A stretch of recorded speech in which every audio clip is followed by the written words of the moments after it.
Target ng mabuksan ngayong araw ang Cannon Road sa Benguet na isinara naman sa mga motorista ng dahil sa landslide. Puspusan na ho ang clearing operation doon ngayon ng mga otoridad.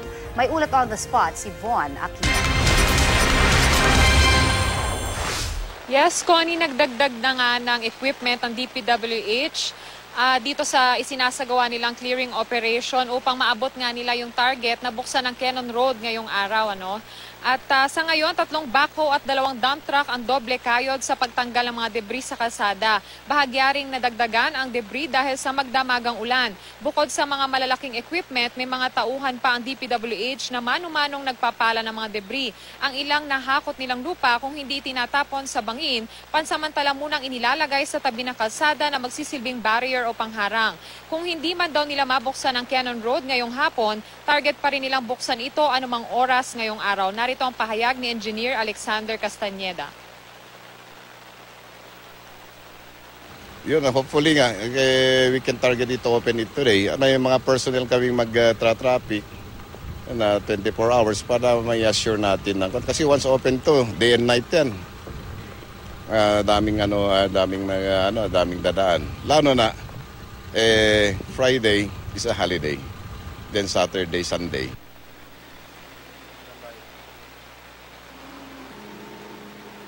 Connie, sa mga oras na ito ay talagang bumubuhos ang napakalakas na ulan. Pero nakikita nyo naman sa aking likuran na talagang tuloy-tuloy itong clearing operations ng DPWH. Ayon sa Baguio City Engineer, kapag daw na-clear out na nila yung 2 lane nitong bahagi ng Cannon Road, ay maaari na nila itong buksan sa mga motorista. Pero 1 lane lamang ang kanilang padadaanan. At magtatalaga rin sila ng mga tauhan mula sa DPWH upang tulungan yung mga motorista magdaraan dito sakaling mabuksan na nga ito ngayong araw. Connie?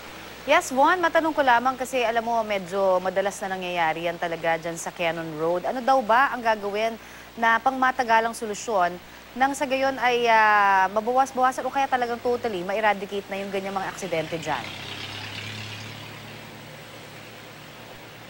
Connie, ayon dun sa City Engineer ng Baguio, ay naggumagawa na raw ng plano ang DPWH na maglagay ng structure dito sa bahaging ito ng Cannon Road upang talagang maging matibay na at hindi na maulit yung mga landslide na nagaganap dito tuwing mayroong malakas na ulan. Connie? Alright, maraming salamat, Von Aquino.